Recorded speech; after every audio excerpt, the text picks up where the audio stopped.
Concernant les propos erronés de la première ministre japonaise Sanae Takaichi au sujet de Taïwan, la Chine a réitéré à plusieurs reprises sa position solennelle. De tels propos violant gravement l'esprit des 4 documents politiques entre la Chine et le Japon et sapent fondamentalement les fondements politiques des relations bilatérales. Les dispositions claires sur la question de Taïwan figurant dans les 4 documents politiques entre la Chine et le Japon représentent des engagements solennels du gouvernement japonais ayant force de loi en vertu du droit international.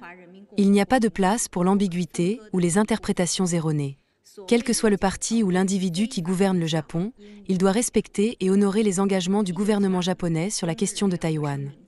En réponse à une question sur la visite de Masaaki Kanai, chef du bureau des affaires asiatiques et océaniennes du ministère japonais des Affaires étrangères, et sur sa rencontre prévue avec des responsables chinois, Mao Ning a déclaré que les informations relatives à cette visite seraient communiquées dès qu'elles seraient disponibles.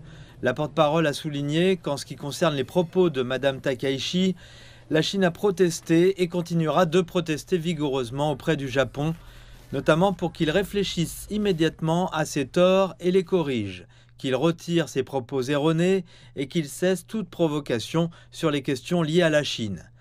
Elle a également exprimé la préoccupation de la Chine face à l'augmentation des risques pour la sécurité des citoyens chinois au Japon et a justifié l'alerte aux voyageurs émise par le ministère.